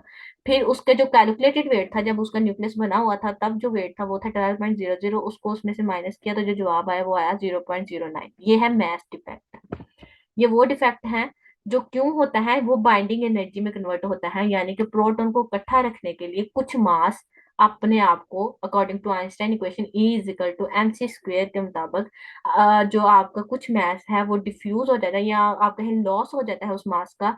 वो कहाँ लॉस होता है, वो उस पार्टिकल्स प्रोटॉन और न्यूट्रॉन को इकट्ठा रखने के लिए, यानी कि बाइंडिंग एनर्जी में कन्वर्ट हो जाता है। इन पार्टिकल्स को न्यूक्लियस के अंदर रखने के लिए वो बाइंडिंग एनर्जी बनाता है। वो मास जो लॉस हुआ है, जिसे आपने मास डिफेक्ट कहा है, इतना मास जो है वो कन्वर्ट होगा इनको इकट्ठा रखने के लिए, बाइंडिंग एनर्जी बनाने के लिए। इसको कन्वर्जन उसने दिखाई हुई है, ये AMU में मेजर किया गया मास है, इसको अगर केजी में कन्वर्ट करना हो तो 1.66 मल्टीप्लाई बाय 10⁻⁻27। नाइन्थ क्लास की AMU एटॉमिक मास यूनिट वाली केमिस्ट्री में आपको ये यूनिट कन्वर्जन लिखी हुई है, उससे मल्टीप्लाई करेंगे तो ये किलोग्राम में हो जाएगा मास, और मास मल्टीप्लाई बाय c² यानी स्पीड ऑफ लाइट, उससे मल्टीप्लाई करेंगे तो जो आंसर आएगा वो बाइंडिंग एनर्जी का आ जाएगा। अब यहाँ तक बात करें। मैम मेरा एक क्वेश्चन है। जी आपने भी बताया कि ये डिफ्यूज्ड मैस की वजह से जो है ना इसका मैस डिफेक्ट आता है, मेजर रीजन। अगर हम कार्बन के अलावा कोई और एटम ले लेते हैं जिसमें न्यूट्रॉन प्रोटॉन और इलेक्ट्रॉन यानी इनका जो डिफरेंस हमारे पास 6 आ रहा है, न्यूट्रॉन और इलेक्ट्रॉन प्रोटॉन का, अगर वो 6 नहीं आता से मतलब 6 6 जिस तरह इसका आया हुआ है उसका अदर देन आ जाता है, तो क्या उसका डिफेक्ट जो है वो सेम नंबर ऑफ प्रोटॉन वाले न्यूट्रॉन वाले से ज्यादा होगा या कम होगा? हाँ जी, जो भी होगा उसके पीछे क्या रीजन है, इनके दरमियान क्यों इतना डिफरेंस आएगा? जी बिल्कुल। अच्छा, हर ये अगर मैं कार्बन के ही दूसरे आइसोटोप की बात करूं, जैसे आप कहते हो कि 12 और 7 की बात कर लूं, तो डेफिनेटली यहाँ पे न्यूट्रॉन के नंबर पर फर्क पड़ जाएगा। न्यूट्रॉन के नंबर पर फर्क पड़ने से कहता है कि मास डिफेक्ट भी चेंज होगा, डेफिनेटली चेंज होगा। हाँ, कितना होगा ये हर किसी का, हर एलिमेंट पे डिपेंड करता है कि किसका कितना चेंज होगा, ठीक है। अब आप कहते हो कि ये क्यों चेंज होता है, हाँ इसकी जरा क्लियरली रीजन जरा मैंने पहले भी समझाने की ये कोशिश की है कि बच्चे जब आप क्या करते हो, प्रोटॉन और न्यूट्रॉन को पैक करते हो न्यूक्लियस के अंदर, तो इन पार्टिकल्स चूंकि पॉजिटिवली पॉजिटिव चार्ज दोनों सिमिलर लाइक चार्जेस हैं, एक जैसे चार्जेस हैं, इनको इकट्ठा रखना मुश्किल हो जाता है, एक छोटे से पैकेट के अंदर इनको इकट्ठा करना मुश्किल है क्योंकि ये सिमिलर चार्जेस हैं, ये रिपेल करेंगे। तो कहते हैं जब इनको न्यूक्लियस के अंदर इकट्ठा किया जाता है तो इनके अंदर क्या होता है कि इनको एनर्जी रिक्वायर होती है न्यूक्लियस को, कि वो इन रिपल्जन को कम कर सके या इसको बिल्कुल खत्म करके इसको पैक कर सके, इन रिपल्जन को खत्म करने के लिए। तो प्रोटॉन को प्रोटॉन की रिपल्जन से खत्म करने के लिए और इन सब पार्टिकल्स को पैक करने के लिए न्यूक्लियस को जो एनर्जी रिक्वायर होती है वो होती है बाइंडिंग एनर्जी। और ये जो बाइंडिंग एनर्जी है ये कहाँ से आती है? Binding energy is equal to mass defect multiply by C square. ये यहाँ से आती है आइंस्टाइन की इक्वेशन के मुताबिक, E is equal to M C square. ये क्या करता है? कहता है जितना मास डिफेक्ट होता है, मास डिफेक्ट मतलब ये मास जो जाया हो गया, पता नहीं कहाँ गया। मेरा मैथ्स तो आना ये चाहिए था 12.09, लेकिन मैं जब न्यूक्लियस का वेट करती हूँ वो आता है 12.0। तो ये इतना मैथ्स मेरा कहाँ गया? तो वो जो मैथ्स था वो क्या हुआ था? वो मैथ्स बाइंडिंग एनर्जी में कन्वर्ट हुआ था अकॉर्डिंग टू दिस इक्वेशन। तो जब वो इसमें कन्वर्ट हुआ तो वो एनर्जी जाया हो गई, या आप लोग ये कह सकते हो रिलीज हो गई, अब्सॉर्ब हो गई, किसी भी तरीके से वो इनको आपस में जोड़े रखने के लिए चाहिए होती है। ताहिर ने मुझे हो यहाँ गया। पे, ठीक है, और ताहिर ने चैट में कहा मैम स्लो मैम, पढ़ाएं। अब आपको क्लियर हुआ है? अब आप भी बताओ बच्चे, हाँ आपने जी, भी जो पूछा, जिसने पूछा मुझसे। हाँ जी, हाँ जी। और वो ना, मैंने ये भी पूछना था, ये तो देखिए आपने बताया ना कि छोटा सा एक, अगर हम पैकिंग ले रहे हैं, साइज की मैं बात कर रही हूँ, हम्म। जो हमारे पास कार्बन है वो तो जस्ट 6 उस पे कंसिस्ट किया हुआ है। हमारे पास तो इतने ज्यादा बड़े एलिमेंट्स भी हैं जिनके एटॉमिक नंबर 100 प्लस में भी है हमारे पास। हाँ जी, तो इनके दरम्यान फिर फोर्सेस का भी तो डिफरेंस आ जाता है जब हम बिल्कुल आएगा। साइज को पढ़ते हैं। तो उसमें फिर ये चीज ज्यादा नहीं हमें फेस करनी पड़ेगी? जाहिर है यहाँ पर अब सपोज 2 या 4 या 6 पॉजिटिव चार्जेस को रखना जहाँ पर इतना मुश्किल हो रहा है, इतना डिफरेंस आ रहा है, तो क्या साइज बढ़ने से ये मैस जो है डिफेक्ट वाला ये भी इंक्रीज होगा उसमें? हाँ जी बच्चे, देखो पता है क्या होता है, जब जैसे जैसे आपका तो एटॉमिक नंबर बढ़ता है, इसका मतलब उसका साइज भी बढ़ता जाता है। तो जब उस रदरफोर्ड ने ही, रदरफोर्ड की बात करें तो उसने जब चेक किया था, उसने हीलियम अल्फा न्यूक्लियस जो बनाए थे उसके ऊपर, वो कहता है गोल्ड लीफ के ऊपर, वो कहता है कि न्यूक्लियस का साइज एटम के साइज के कंपैरिजन में छोटा है। उसने एटम की साइज से कहा, उसने ये नहीं कहा कि सबके लिहाज से छोटा होगा। तो डेफिनेटली जब एटॉमिक नंबर बढ़ेगा, आप कह रहे हो 100 प्लस की बात कर रहे हो ना, 100 प्लस में क्या होगा कि उसका जो जितना भी शेल, लास्ट वाला शेल इंक्रीज हो रहा है, इसका मतलब उसके अंदर न्यूक्लियस का साइज भी थोड़ा उसके कंपैरिजन में बढ़ा जा, कंपैरिजन में अगर देखा जाए तो बढ़ता जाएगा। हाँ वो इतना होगा कि अपने अंदर प्रोटॉन न्यूट्रॉन को रख सके। लेकिन ये बात बिल्कुल सही है आपकी कि वो जितना भी होगा उसके अंदर से बाइंडिंग एनर्जी भी कंपैरेटिवली बाकी छोटे एलिमेंट से ज्यादा होगी, और इनका मास इफेक्ट भी डेफिनेटली ज्यादा होगा। इसीलिए इस यही वजह है कि 92 से क्रॉस, बल्कि 82 से, या 82 से क्रॉस जब जाना शुरू हो जाते हैं एलिमेंट, तो वो क्या करते हैं, स्टेबिलिटी बैंड से बहुत ऊपर चले जाते हैं, और इतने अनस्टेबल हो जाते हैं कि वो ऑटोमेटिकली नेचुरली खुद ही रेडिएशन रिलीज करके अपने आप को पीछे की तरफ लेके आते हैं। यही वजह है उसकी कि उसके अंदर प्रोटॉन न्यूट्रॉन का बहुत ज्यादा हो जाता है क्राउड। जी हाँ जी। मेरा एक और भी था क्वेश्चन। जी जी। मैम, जिस तरह हमारे पास हमेशा ऐसा होता है केमिस्ट्री में कि हमारे पास जो कैलकुलेटेड वैल्यूज होती हैं वो एक्चुअल वैल्यूज से वेरी करती हैं, हाँ चाहे जी। हम यील्ड में देखते हैं या वैसे एक्सपेरिमेंटल वैल्यूज को देखते हैं।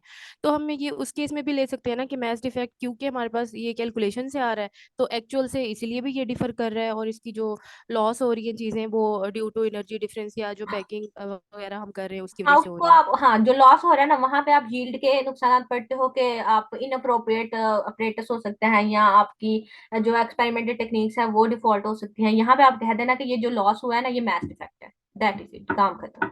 ये कह देना कि मैथ इफेक्ट है और वो कन्वर्ट होता है बाइंडिंग एनर्जी में, तो आपको समझ आ जाएगी उस बंदे को कि हाँ इसको पता है कि ये सारी चीजें समझाना चाह रहा है। हाँ एक बच्चे ने एक क्वेश्चन मुझसे पूछा कि ये 1.66 कहाँ से आया है। तो आपने क्या करना है कि एटॉमिक मास यूनिट की डेफिनेशन पढ़नी है, बुक क्लास 9 की बुक में भी है और क्लास फर्स्ट ईयर की बुक में भी है। वहां पे आपको पता चल जाएगा ये factor, one atomic mass unit basically kilogram में कन्वर्जन के लिए इस्तेमाल होता है। आपको पता चलेगा ये फैक्टर कहाँ से है। 1.66 10⁻25, सॉरी 24 जो है ग्राम होता है, और किलोग्राम के लिए, सॉरी मैंने गलत बोल दिया, -27 किलोग्राम के लिए, और इसके लिए ग्राम के लिए 1000 पे उसको और डिवाइड करके -31 हो जाएगा, वो और है, ठीक है।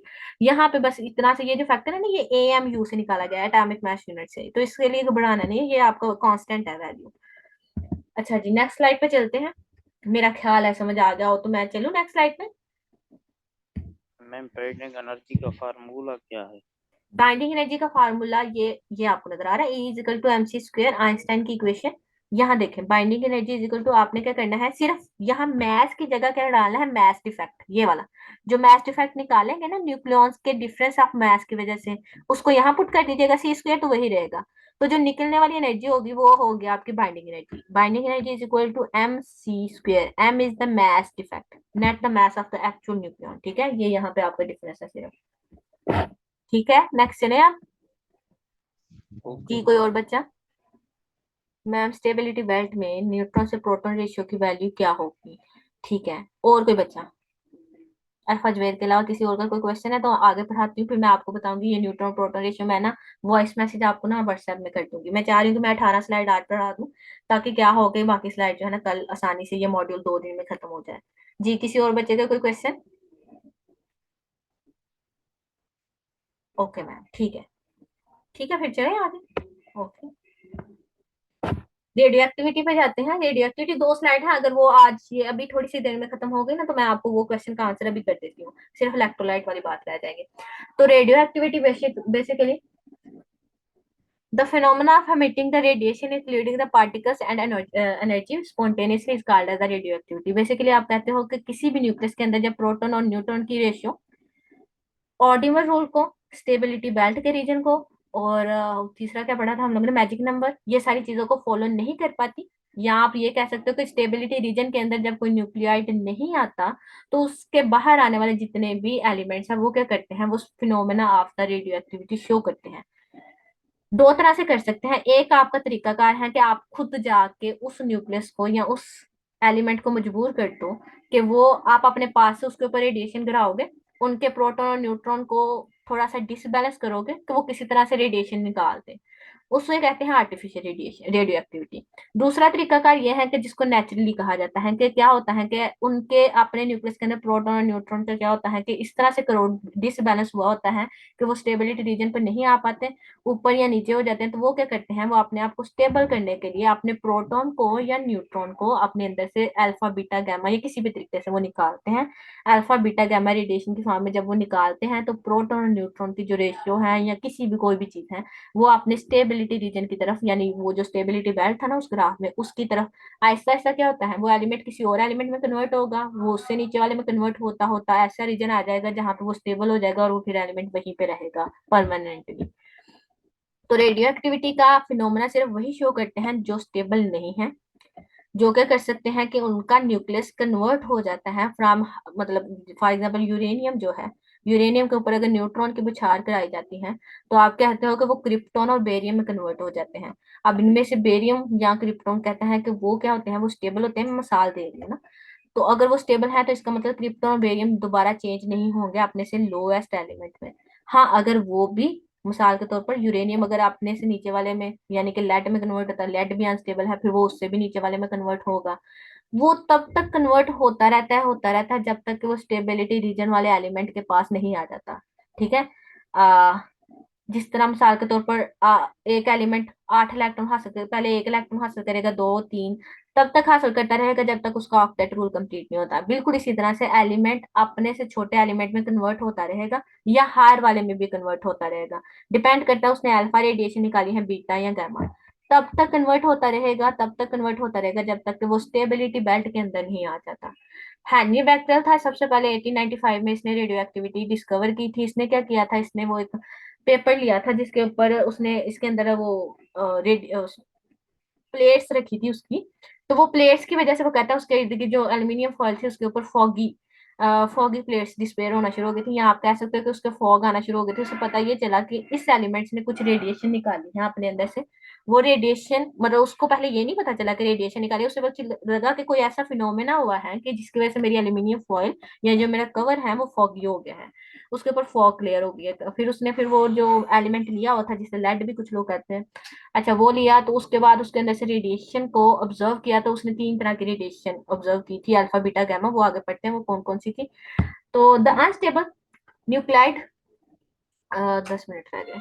The unstable nuclide mostly show this phenomena, इसको नेचुरल रेडियोएक्टिविटी कहते हैं। और आर्टिफिशियल के लिए क्या किया जाता है, आप लोग खुद उस न्यूक्लियस को या उस एलिमेंट को क्या करते हो, अनस्टेबल करवाते हो, और उसके बाद उसके ऊपर रेडिएशन बम्बार्डमेंट से भी करवा सकते हैं, किसी और भी तरीके से करवा सकते हैं।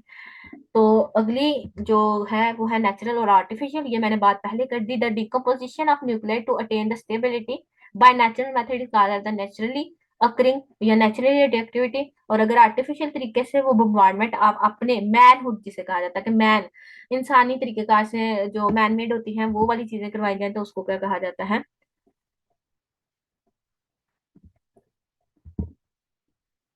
क्यूरी ने क्या डिस्कवर किया था, मैरी क्यूरी, और जो बेसिक काम है ना इलेक्ट्रो रेडियोएक्टिविटी का जितना भी चैप्टर है बेसिकली क्यूरी से ही स्टार्ट हुआ था।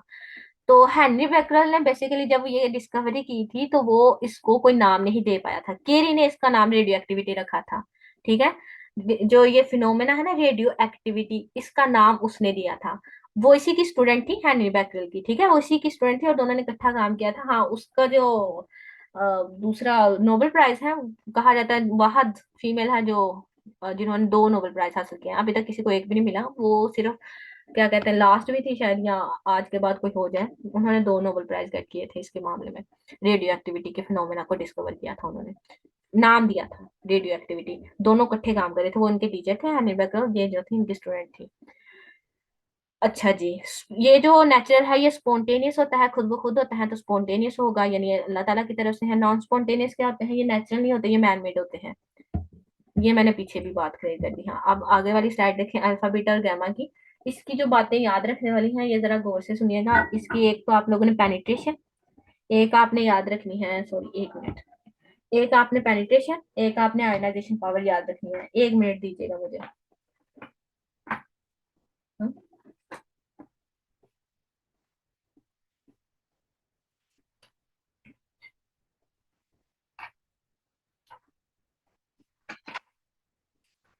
मैंने ना एक चीज वो, मैं कल जब आपको ये भेजूंगी ना स्लाइड, वो भी डाल दूंगी। मैंने वो नहीं लिखी, मैं अब वो ढूंढ रही हूँ कि मुझे कहीं से मिल जाए। मैंने यहाँ पेज पे लिख के रखी थी। चले, मैं वो आपको बाद में बता दूंगी, कल अगर मौका मिला तो कल बता दूंगी। अल्फा पार्टिकल्स की बात करें तो ये पॉजिटिवली चार्ज हीलियम के न्यूक्लियस हैं। जिस तरह हीलियम में 2 होते हैं, उसी तरह से प्रोटॉन है। इसी तरह से कहते हैं अल्फा पार्टिकल बिल्कुल हीलियम न्यूक्लियर की तरह होते हैं। 2 प्रोटॉन और 2 ही न्यूट्रॉन होते हैं इसके अंदर। अल्फा पार्टिकल पॉजिटिवली चार्ज होते हैं, 2 प्रोटॉन 2 न्यूट्रॉन पर मुश्तमिल ऐसे पार्टिकल। ये प्रोटॉन न्यूट्रॉन हीलियम नहीं होगा, एलिमेंट नहीं है कोई, ये रेडिएशन है जिनके अंदर 2 प्रोटॉन 2 न्यूट्रॉन होते हैं। उन्हीं के मास के इक्वल होता है। इसके ऊपर पॉजिटिव चार्ज होता है। सबसे ज्यादा आयोनाइजेशन ये करता है क्योंकि पॉजिटिव चार्ज है ना।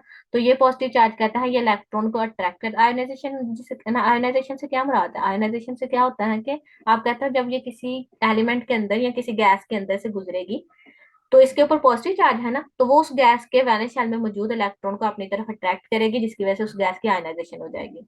तो सबसे ज्यादा हाईएस्ट आयनाइजेशन अल्फा पार्टिकल की होती है, लेकिन इनकी पेनिट्रेशन बहुत कम होती है। इसकी भी रीजन सुन ले। पेनिट्रेशन इसलिए कम होती है क्योंकि ये पॉजिटिव चार्ज है। ये एक क्राउडेड पार्टिकल है रेडिएशन का, यानी कि 2 प्रोटॉन 2 न्यूट्रॉन होना एक छोटी मोटी पार्टिकल की बात नहीं है, एक बहुत बड़ा पार्टिकल है। तो बहुत क्राउडी होने की वजह से ये कहता है कि जैसे ही ये किसी गैस के अंदर से डिफ्यूज करता है तो डिफ्यूज होते होते ये क्या करता है, आहिस्ता आहिस्ता रुकना शुरू हो जाता है। क्यों? क्योंकि ये पेनिट्रेट नहीं कर पाता। इसकी वजह यह है कि ये थोड़ा बाकी पार्टिकल की निस्बत ये थोड़ा बड़ा होता है, और टकराने की वजह से हर जगह गैस पार्टिकल के साथ टकराता है, तो इसलिए लेस पेनिट्रेट करता है अपने चार्ज के क्राउड की वजह से। उसके ऊपर पॉजिटिव चार्ज होता है ना, इसलिए। बीटा की बात करें तो ये बिल्कुल कहता है इलेक्ट्रॉन की तरह है, फास्ट मूविंग होते हैं, नेगेटिवली चार्ज होते हैं। इनकी जो इलेक्ट्रॉन टू प्रोटॉन रेशियो है बिल्कुल सिमिलर टू इलेक्ट्रॉन है, बिल्कुल वो नहीं होते, इलेक्ट्रॉन नहीं है, ये पार्टिकल है। ठीक है, पार्टिकल्स की बात हो रही है, रेडिएशन की बेसिकली बात हो रही है। तो बीटा रेडिएशन कब निकलेंगी? अल्फा रेडिएशन निकलेंगी तो इसका मतलब है कि उसके अंदर से 2 प्रोटॉन 2 न्यूट्रॉन निकाल रहे हो आप लोग। किसी एलिमेंट से अगर बीटा रेडिएशन निकलेंगी तो आप, इसका मतलब है कि आप उसके अंदर उसका एटॉमिक नंबर में 1 नंबर इजाफा कर रहे हो, बिल्कुल इलेक्ट्रॉन की तरह। नेगेटिव होता है ना, एडमिशन होती है।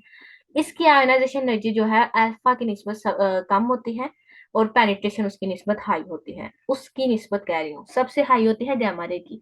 गामा रे को कोई चार्ज नहीं होता। चार्ज ना होने की वजह से ये किसी भी चीज के अंदर से बहुत सरायत के साथ गुजर सकता है, या आप कह सकते हो ये हाईली पेनिट्रेटिंग होता है क्योंकि इसके ऊपर 0 चार्ज होता है। और लीस्ट आयोनाइजेशन क्यों होता है? क्योंकि चार्ज 0 है, ये किसी को आयोनाइज कर ही नहीं पाएगा, सबसे लीस्ट है। लेकिन बीटा के ऊपर नेगेटिव चार्ज होता है, ये आयोनाइज तो कर पाता है लेकिन अल्फा की तरह नहीं कर पाता। हाँ, पेनिट्रेट जो है वो उससे ज्यादा करता है क्योंकि ये नेगेटिवली 1 चार्ज होता है, जबकि प्रोटॉन उसके ऊपर जो है ना 2 पॉजिटिव चार्ज होते हैं प्रोटॉन की वजह से। आगे चलते हैं। हाँ, यहाँ तक पढ़ना है। इस स्लाइड के बाद मैं आपके क्वेश्चंस का आंसर दूंगी। रेडियो एक्टिविटी यूनिट्स, ये जो यूनिट है यहाँ पे 2 यूनिट जो है ना, ये जरा ध्यान से देखिएगा। एक यूनिट जो है ना वो है क्यूरी, उसी के नाम पे, उस बंदी के नाम पे।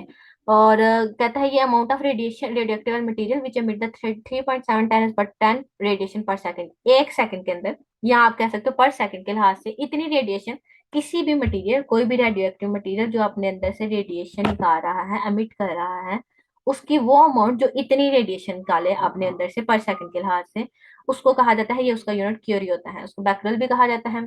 ऐसा यूनिट इसका बेकरल है, वैसे उसका ये जो डेफिनेशन थी वो क्यूरी की थी। ऐसा यूनिट जो बेकरल है इसका कहता है कि वो क्या होता है, 1 रेडियो एक्टिव डिके पर सेकेंड के लिहाज से अगर एक रेडियो कोई भी एलिमेंट उसके अंदर से आपका अल्फा पार्टिकल निकला है, कोई एक डिके, अल्फा कहते हैं, बीटा या गामा, तो एक रेडियो एक्टिव डिके हुआ है उसके अंदर से कोई एक रेज निकली है, चाहे वो अल्फा निकली है, चाहे बीटा, चाहे गामा, तो पर सेकंड के लिहाज से उसके अंदर से एक रेडिएशन जितने वक्त में निकले हैं, ये जो भी तरीका कार है उसको बेकरल कहा जाता है। वो है 2.703 मल्टीप्लाई 10⁻11 क्यूरी। इसकी दोनों की ना, ये जो मैंने ऐसे यूनिट और ये लिखी है ना 3.7, ये सिर्फ इसकी वैल्यू याद रखनी है आपने।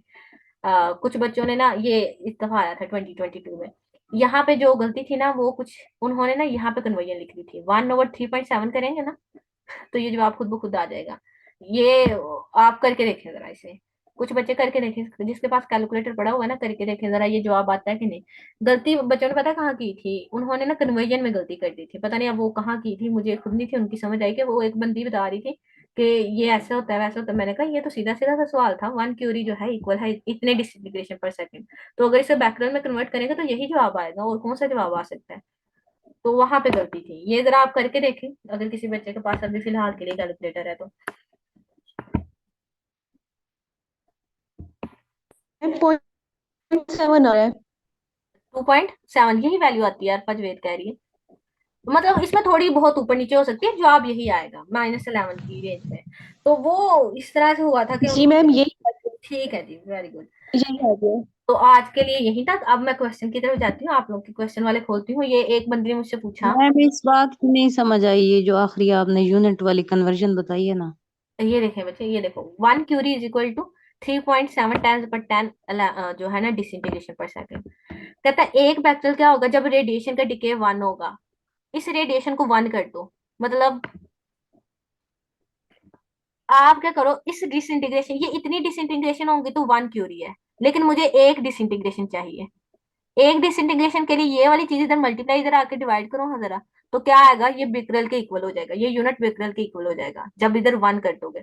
इधर 1 कर दोगे ये चीज उठ के इधर आ जाएगी, 1/3.7 टाइम्स पर 10, तो जवाब आपके पास आएगा 2.703 मल्टीप्लाई 10⁻11 क्यूरी।